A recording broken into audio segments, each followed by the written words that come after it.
It's all gone. Every penny.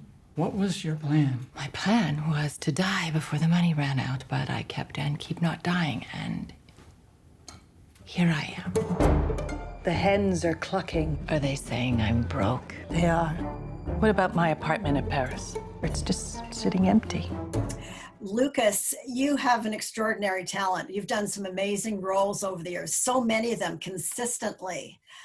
But you have something else, and that is this ability to be next to some of the greatest actors in modern times, like Michelle Pfieffer, Meryl Streep, Frances McDormand, and withstand it and thrive. Explain that. Well, I think if anything, it's like I don't see it as like I'm surviving, and like it's like we create an organism. We're an ecosystem. So the earth needs the water, and if they're the water, I'm the earth. Like it's like I depend on them in order to do my job. But that's a real skill. And you don't see it that much, especially so consistently. You've done it time and time again. Well, thank you. It's like a superpower almost. I mean, I can see the casting directors going, well, Lucas can handle that. Yeah, you can handle these women. But congratulations, it's terrific. Now, Michelle Pfieffer plays your mother in French Exit, and she's a force of nature. And there's so much complexity about her. And you as Malcolm, her son, you accept her and love her, and you don't judge her, I find. How did you develop him beyond the script so that you felt right with it?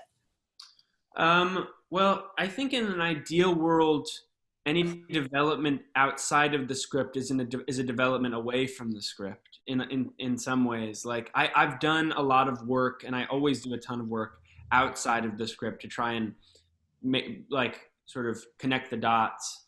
But sometimes I find it actually puts me in the other direction and gets me away from the character. So I'll say that I tried to do a lot of work to just make it so when I stepped on the set, I'd be ready. But at the end of the day, you know, I try to choose parts that fit my feet, you know, like I try to pick the right shoe from jump. So, so I see it as, I think, how I was lucky with this project is it spoke to me. And so when I showed up on set, I didn't have to do much. And I think that's the beauty of being an actor, and of I think most people in the right profession, when you're working hard, it's a reflection of the fact that you're where you're supposed to be. So it's not that much effort. That's how I see it. Have you told your mother about our engagement? We're going to Paris. Would you describe yourself as a coward? No. When I came to Paris the first time, merci beaucoup, something sent up an alert. It was the presentiment of what was to come. We're going to lie down. Will you come visit us later? Was she paying you? Paying me? Aren't you her gigolo? Oh, God, no. That's my mother. If Malcolm had done what he wanted to have done, it would have been different altogether, I think. But he was also very protective of his mother. And he's young to be so protective. Did she seem that vulnerable? I mean, was that his drive? I see it as like, he didn't have anything as a kid. He had nobody. He had no friends, no parents. But then when his mom came around, she became his whole world. She's like the sun, and he's orbiting her.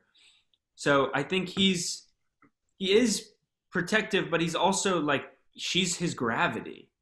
Like, I don't even know if it's necessarily protectiveness as much as it is like, again, the ecosystem. It's like he's come to depend on her to exist. That's a great analogy. What is it? An invitation to a party. Come in. Where are the others? It's just us. I thought we might become friends. I've no need of friends in my life at the moment. You're being a dick. I'm sorry. I don't want to talk too much about giveaways. This, I guess, is my final question. But in Paris, the two of you developed this this communal living situation, which about as far removed as their life overseas imaginable. And tell me the tonal difference between playing those opening and ending scenes. Yeah, totally. Well, one's really despairing and closed off, and the other is from heart open and like sort of stepping into the unknown. But it's really, yeah. It was the difference between being in love and being in despair for me. Yeah. Really nice. Thank you so very much, Lucas. Nice to see you. Yeah, great to see you too. Have you heard any rumors regarding my reputation? I heard that you were odd. Well, I'm more than odd. L'addition, s'il vous plaît. There's a goodly part of me that wants to set this building on fire. What do you think of that? I've never been so hurt as when I saw your face for the first time. Why? Because you were me. I've always been lucky. I've been unlucky, but I have a sense that this will change suddenly and permanently. I've only been lucky, and I believe I will always be. It's such a cliche, isn't it? Someone killing themselves after the glamour has passed. Do you know what a cliche is? It's a story so fine that it's grown old in its hopeful retelling.